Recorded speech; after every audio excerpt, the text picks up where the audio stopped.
오늘은 요한복음 상장 말씀입니다. 오늘 본문에는 이 세례 요한에 대한 이야기가 나옵니다. 이 요한복음을 쓴 저자는 우리가 사도 요한이라고 부르고, 오늘 이 요한복음서 3장에 등장하는 이는 세례 요한입니다. 이 세례 요한은 복음서에서 공통적으로 등장하는 아주 중요한 선지자적 인물입니다.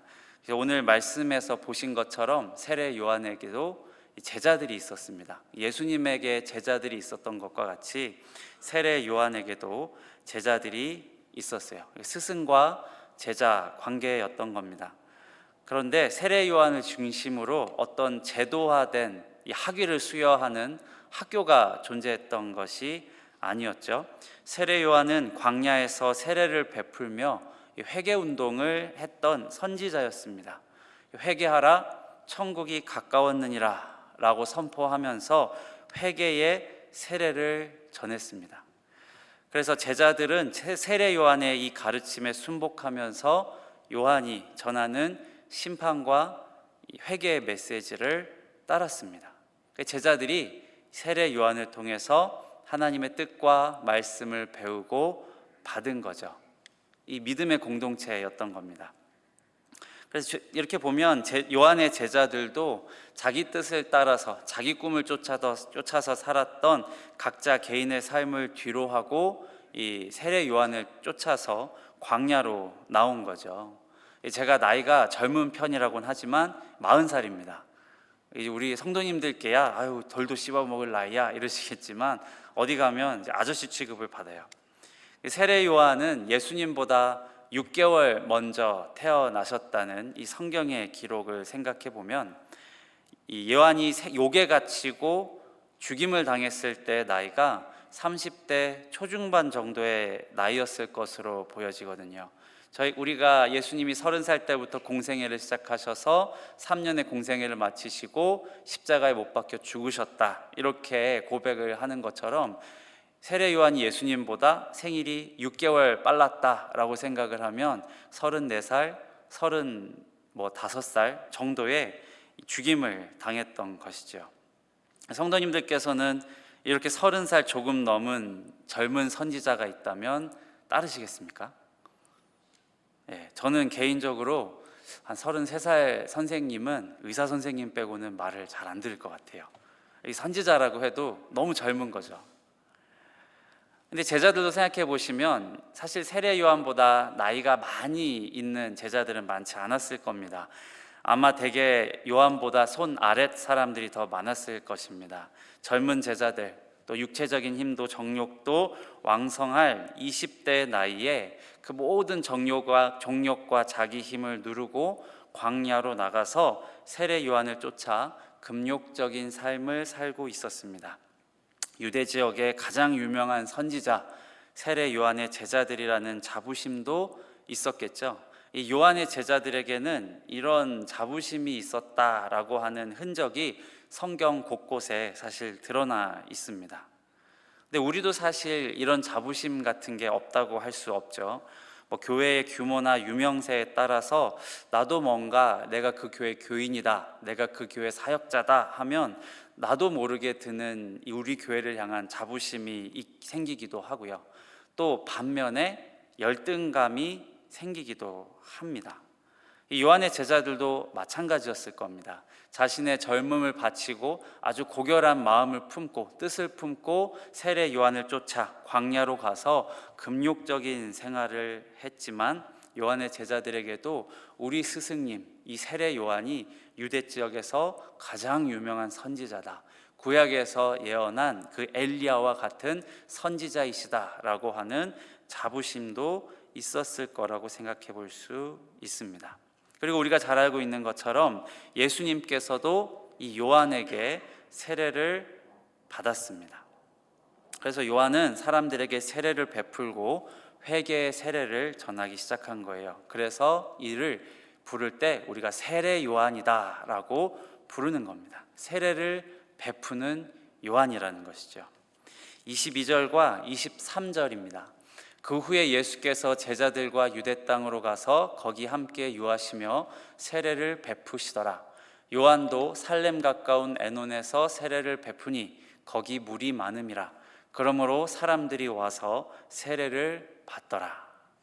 예수님과 제자들도 유대 땅에서 세례를 베푸시고 또 가까운 곳에서 요한과 요한의 제자들이 있는 공동체에서도 세례를 베푸는 거예요. 사람들이 예수님에게 가는 사람들이 있었고 또 세례 요한에게 가는 사람들이 있었다는 겁니다. 이 세례 요한도 회개하라 천국이 가까웠느니라 라고 외쳤고요, 예수님께서도 그 사역을 시작하실 때 회개하라 천국이 가까웠느니라 라고 전하셨습니다. 그러니까 이렇게 비슷한 메시지를 전하는 두 세력이 세례를 베풀었다는 거예요. 비슷한 유대 땅에서, 넓지도 않은 지역에서 세례를 베풀었던 겁니다. 세례는 당시 유대 관습에서는 조금은 낯선 예식이었습니다. 율법 이 예식에서는 이 세례의 관습이 없었어요. 세례 전통이 좀 낯선 것이었습니다. 그런데 종교적인 메시지를 담아서 회개의 선언으로 이 세례라고 하는 예식을 행하는데 이게 논쟁거리였던 겁니다. 25절인데요. 이에 요한의 제자 중에서 한 유대인과 더불어 정결 예식에 대하여 변론이 되었더니라고 되어 있습니다.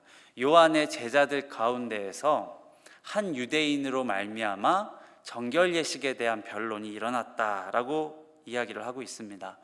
이 변론의 내용이 구체적으로 무엇인지는 성경에 기록이 되어 있지 않아요. 그런데 한 유대인이 아마 이 세례에 대해서 물어볼 때 모세 율법에 나오는 이 정결 예식과 무슨 관련이 있는가라는 신학적인 이 질문을 제기했을 것 같습니다. 그것으로 인해서 이 제자들 사이에, 요한의 제자들 사이에 변론이 되었다라는 이야기만 전하고 있어요. 그런데 이게 나중에는 더 붉어져서 예수님이 행하시는 이 세례에 대한 이야기까지 발전이 되는데요, 바로 요 다음 구절인 26절입니다. 그들이 요한에게 가서 이르되 랍비여, 선생님과 함께 요단강 저편에 있던 이 곧 선생님이 증언하시던 이가 세례를 베풀매 사람이 다 그에게로 가더이다 라고 이야기를 하고 있습니다. 이젠 세례 요한의 제자들이 자기들끼리 변론을 하다가 그 문제를 스승에게 가지고 가서 꺼내는 장면입니다. 조금 전까지 자기들끼리 무언가 치열하게 논쟁을 했을 겁니다. 이게 어떤 정결 예식이냐, 이거는 정결 예식이 아니면 무엇이냐 하는 신학적인 논쟁을 아마 했을 것인데, 스승에게 와서는 정결 예식에 대한 이야기는 쏙 들어가고 갑자기 선생님에게 세례를 받은 그 사람, 선생님이 증언하시던 이가 세례를 베푸는데 사람들이 다 그에게로 가더이다 라고 이야기를 하고 있습니다. 번역이 참 재밌게 되어 있습니다. 사람이 다 그에게로 가더이다. 이 가더이다 라고 번역을 한 의미가 무엇일까요? 헬라어 원문에는 사람들이 모두 다 그에게로 가고 있습니다. 영어로 치라면 all입니다. 그러니까 사람들이 다 저 사람한테 지금 가고 있어요, 선생님. 이렇게 과장을 하고 있죠. 지금 요한에게도 세례를 받으러 오는 사람들이 있는데 요한의 제자들이 스승에게 가서 스승님, 지금 사람들 다 지금 예수한테 가고 있습니다. 이렇게 얘기를 하는 겁니다. 그래서 가더이다 라고 번역을 한 것이 이 원문의 강조점, 이 과장한 마음을 잘 살린 거라고 볼 수가 있겠죠. 여전히 세례 요한에게 와서 세례를 받았다라고 23절에 분명히 기록이 있는데 제자들에게는 이 일이 자기들에게 와야 할 사람들이 예수님에게 가서 세례를 받는다는 거예요. 내 자아와 내 자존심이, 내 자부심이 무언가 깎여가는 것 같은 심리적인 위축으로 다가왔다는 이야기입니다. 그래서 자기들 사이에 있었던 세례 의식에 대한 이 신학적인 변론은 어디론가 가버리고 예수라고 하는 사람에게 세례를 받는 사람들이 늘었다고, 이러다 우리에게 오는 사람이 뚝 끊기면 어떡하지 하는 마음만 남아서 스승인 세례 요한에게 이 불만 아닌 불만, 불안을 표시를 한 겁니다. 그런데 제자들의 이야기를 보면 제자들이 스스로 이렇게 얘기했습니다. 선생님이 증언하시던 이가 세례를 베풀매라고 했습니다. 선생님이 증언하시던 이가 세례를 베풀매 사람들이 다 그에게로 가더이다 라고 이야기를 하죠. 이것은 곧 세례 요한이 자신이 사역하는 내내 예수님에 대한 증언을 반복했다는 것을 이야기를 합니다. 요한복음 1장에 나오는 이 세례 요한의 증언입니다. 순서가 조금 거꾸로 돼 있는데 비슷한 거 제가 묶었습니다. 1장 34절에 내가 보고 그가 하나님의 아들이심을 증언하였노라 라고 했고요.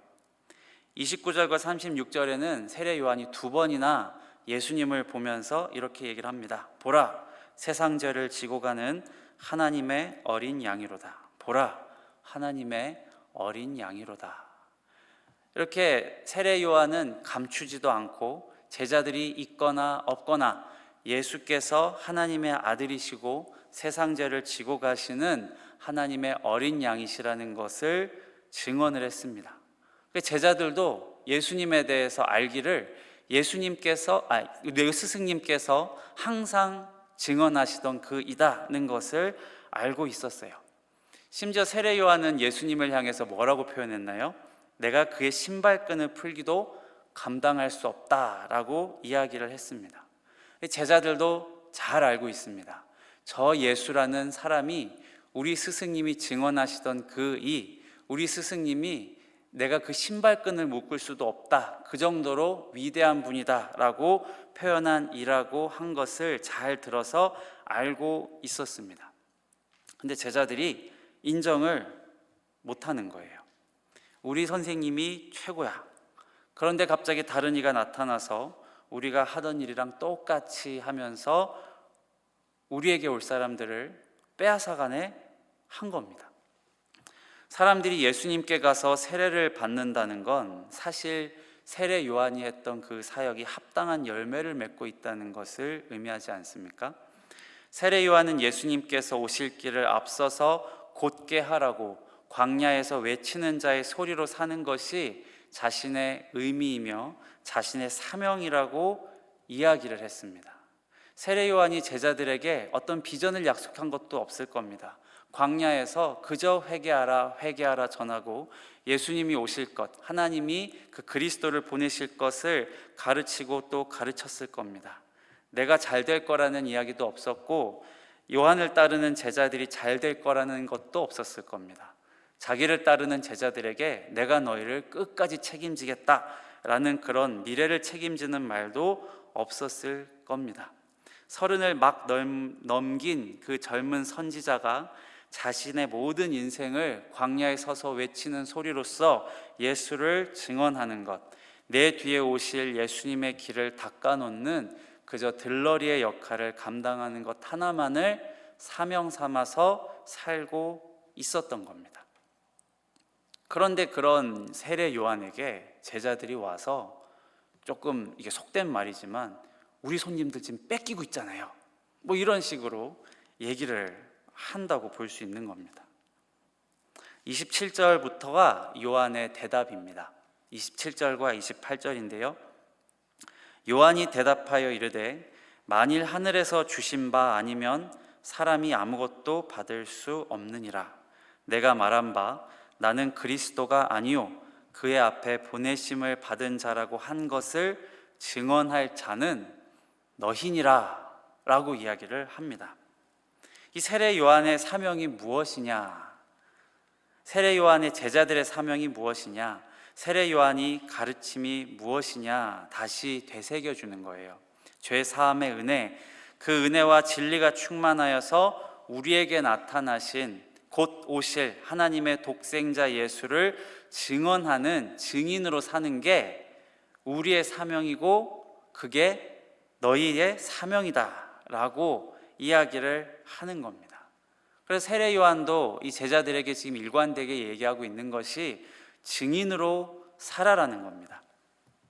증인으로 살라고 하는 이 말은 예수님께서 부활 승천하신 후에 예수님의 제자들이 스스로 살아내고 또 그 제자들이 그 제자들에게 또 가르쳤던 이야기이기도 합니다.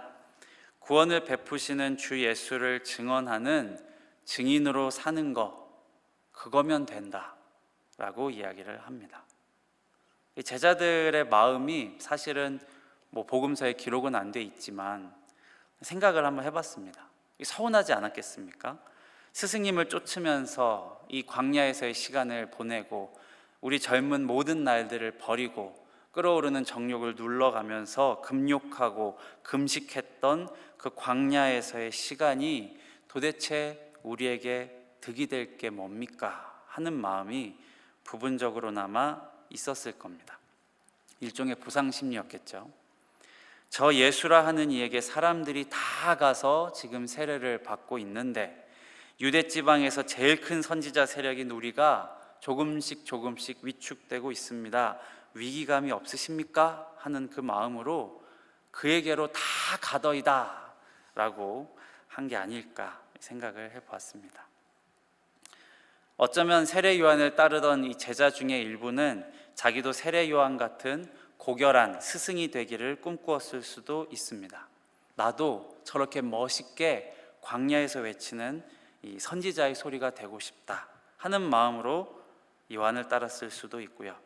세례 요한의 가르침과 광야에서 살아가는 그 경건함에 참여하면서 마치 나도 그 거룩하고 고결한 인생이 된 것 같은 영광스러운 감정을 느끼고 그것 자체를 즐기고 기뻐했던 사람도 있었을 겁니다.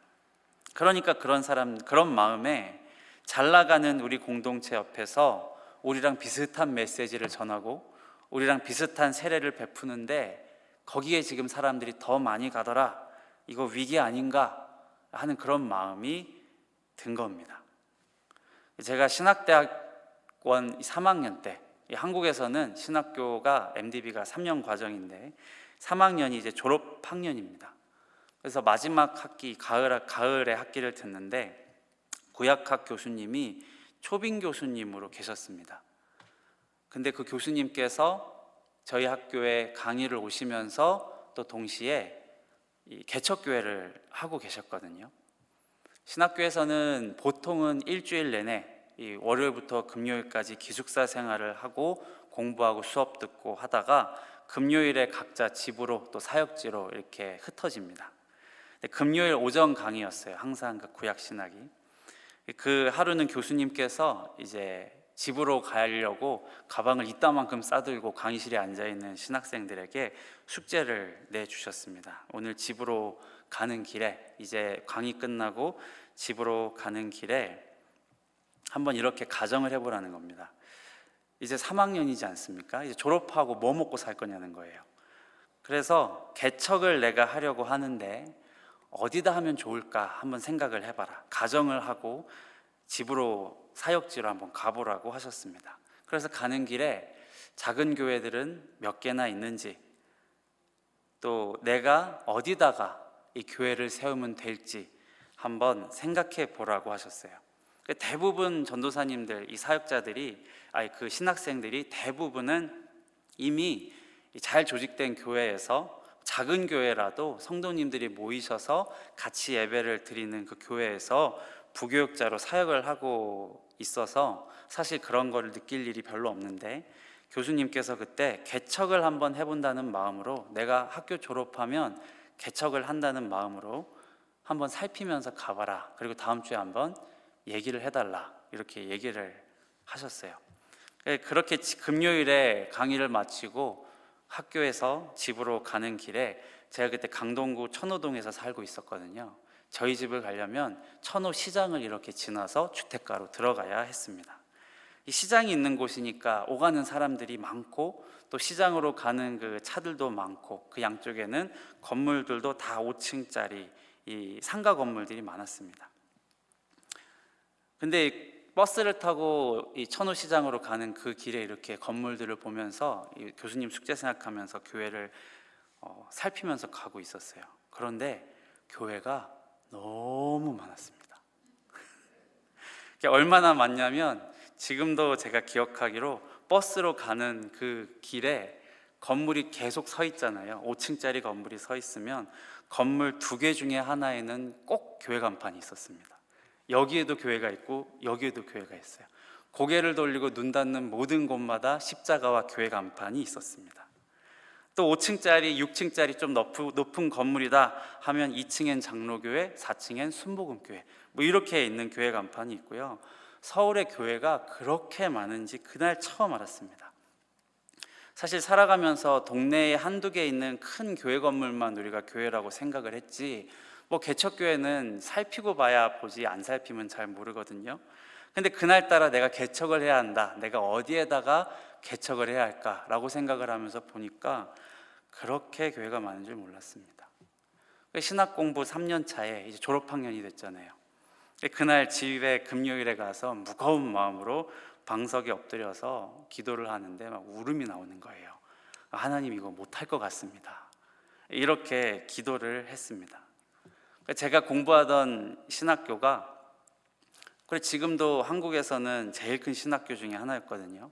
교단도 메이저 교단이었습니다. 그리고 당시 사역하던 교회도 뭐 동네에서 제가 방금 말씀드린 그냥 동네에서 한두 개 볼 수 있는 그런 큰 규모의 교회였기 때문에 큰 고민 없이 신학교 3년을 사역하면서 공부하면서 잘 다녔는데, 그날 위기가 온 거예요. 이걸 내가 지금 계속 해야 되나 말아야 되나. 사람들이 다 그에게로 가더이다. 이게 제자들의 한심한 한탄이 아니었던 겁니다. 정작 내가 교회를 개척해야 하는 사람이라고 생각을 하니까 내가 너무 초라한 겁니다. 내 초라한 자아가 발견이 되고, 내가 개척을 하면 도대체 누가 나한테 올까? 옆 건물에 박 목사님 있겠고 아래층에 김 목사님 있을 텐데, 야, 이거 쉽지 않겠다, 그런 마음이 들었어요. 그러니까 이게 뭐냐면 지나오는 모든 교회들이 다 경쟁 업체들이 된 겁니다. 이 마음을 세례 요한이 알았습니다. 제자들이 가지고 있는 이 마음을 세례 요한이 알고 먼저는 신학적인 의미를 짚어주었죠. 27절에 방금 보셨는데, 하늘에서 주신 것이 아니면 사람이 아무것도 받을 수 없느니라 라고 했습니다. 하늘에서 주시지 않으면 사람들이 우리에게도 안 오고 저들에게도 안 간다. 다 하나님이 허락해 주시는 것이다 라는 거예요. 사람들이 모이는 것을 성공으로, 또 그렇지 않은 것을 실패와 상실로 여기는 제자들에게 하늘이 주시는 것을 보라 라고 세례 요한이 이야기를 해주었죠. 그리고 세례 요한 스스로가 했던 그 그리스도의 증인된 사역을 계속해 나갈 자들이 너희니라 라고 가르쳐 주었습니다. 그리고 이어서 29절과 30절에 이렇게 이야기를 합니다. 신부를 취하는 자는 신랑이나 서서 신랑의 음성을 듣는 친구가 크게 기뻐하나니 나는 이러한 기쁨으로 충만하였노라. 그는 흥하여야 하겠고 나는 쇠하여야 하리라 라고 했습니다.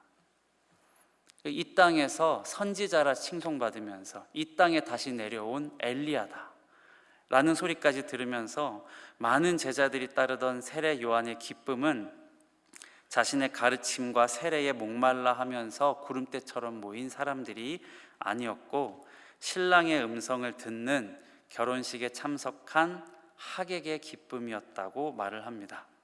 세상 죄를 지고 가시는 하나님의 독생자를 두 눈으로 본 것, 그리고 그를 안 것, 그리고 그 은혜가 충만한 음성을 들은 것으로 나는 신랑도 신부도 아닌 하객이지만 세상에 기쁨이 충만하다, 이렇게 이야기를 하고 있습니다. 신랑은 예수님이죠. 신부는 누구겠습니까? 그 구원하심을 받은 우리입니다. 세례 요한은 구약의 문을 닫는 선지자였습니다. 그리고 예수 그리스도 안에서 구원을 받은 그 십자가의 공로로 말미암아 구원을 받는 신부는 우리였고, 세례 요한은 그것을 지켜보는 베스트맨이었던 거예요. 주님이 여시는 이 천국잔치, 결혼잔치의 친구로 신랑의 베스트맨으로서 그 예식에 참석하고 있다는 기쁨이 충만하다고 세례 요한이 말을 한 것입니다. 신랑과 신부의 결혼 예식을 기뻐하고 축하하고 축복하는 그 마음이 세례 요한을 그 광야의 사명과 사역의 현장에 늘 있게 해주었다는 뜻이죠. 그러니 그는 흥하여야 하겠고 나는 쇠하여야 하리라 하는 이 인간 본성을 정면으로 반박하는 고백이 세례 요한의 입에서 나오는 겁니다. 제가 조금 전에 그 집에서 그 방석 깔고 기도하면서 울었다고 하지 않습니까? 제가 집에서 방석 깔고 기도하는 일이 거의 없었는데 그날 마음이 얼마나 절망스러웠으면 세상에 방석까지 깔고서 기도를 했어요. 그게 2013년 가을이었습니다. 세상에 온 사방에 교회들이 널려 있어서 다 그에게로 가더이다 하는 그 상실한 마음으로 울면서 기도하면서 신학대학원을 졸업하고 내가 사역은 못하겠고 다른 일을 좀 알아봐야 하지 않겠습니까 하면서 정말 쪼그라들 대로 쪼그라든 자아로 기도를 했던 그날이 지금도 어제 같은데 시간이 많이 흘렀습니다. 신랑의 친구 같은 기쁜 마음으로 사역을 할 때도 있었고 또 그때 울면서 기도했던 것 같은 위축된 자아로 우울했던 마음으로 사역했던 날들도 있습니다. 나는 쇠하여야 하리라 하는 이 세례 요한의 기쁨이 충만한 고백보다는 내가 흥하지는 못해도 한번 버텨는 보자 하는 마음이 더 많았던 게 사실인데, 그렇게 모난 곳은 정맞고 튀어나온 목 같을 때 또 한 번 맞으면서 이제는 조금씩 사람이 되는 것 같은 나 자신을 즐거워하면서 그것이 내 사명이구나, 나를 구원하실 뿐 아니라 나를 인도하시고 다듬어 가시는 주 예수를 알고 그 예수를 증거하는 증인이 되어서 사는 것이구나, 이제서야 어렴풋하게 깨달아가고 있는 겁니다. 계속 얻어맞으면서 사역을 한 것 같습니다. 성도님들께도 내 초라한 자아가 드러나는 순간순간이 있으실 거라고 생각합니다. 다 그에게로 가더이다 라고 말하는 것처럼 예수 그리스도의 우아하고 이 고결함으로 어느 정도 포장된 부분들이 벗겨지고 내 짧은 인내심과 험악한 인격이 고발되고 드러나는 때가 살다 보면 누구나 찾아오기 마련이지 않습니까? 그렇게 내가 쇠하여지고 다른 이들은 다 흥하고 있는 것 같은 그 순간에 내가 죽어지니 내 안에서 예수가 흥하다라고 고백하면서 이 세례 요한과 같이 성령과 기쁨이 충만할 수 있다면 그게 얼마나 아름다운 성도의 삶이 아닐까 하는 겁니다. 오늘 읽은 24절의 중간에 아주 생뚱맞은 구절이 있습니다. 요한이 아직 옥에 갇히지 아니하였더라 하는 말입니다.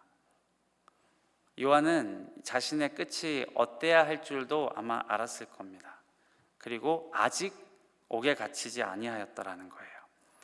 요한의 제자들이 정말로 쇠하여지는 순간은 아직 찾아오지도 않았습니다. 스승이 옥에 갇히고 목이 잘려서 머리가 쟁반 위에 올려지는 그야말로 세례 요한의 공동체가 문자 그대로 망하고 흩어지게 생길 일이 여전히 남아있는데, 신랑 되신 예수 그리스도를 바라보면서 그의 음성을 듣는 것만으로 기쁘다라고 하는 이 기쁨의 고백을, 그 가르침을 세례 요한이 제자들에게 오늘 말씀을 통해 알려준 것입니다. 그렇게 우리도 예수 그리스도를 알고 하나님의 은혜의 말씀을 날마다 누리고 있다는 그 기쁨 하나로 충만하였으면 좋겠습니다. 때로는 내 초라한 자아가 드러나도 오히려 내가 쇠하고 예수가 더 흥하니 기쁘고 기쁘다 찬송하는 저와 성도님들의 아름다운 신앙의 여정이 되실 수 있기를 주님의 이름으로 축원드립니다.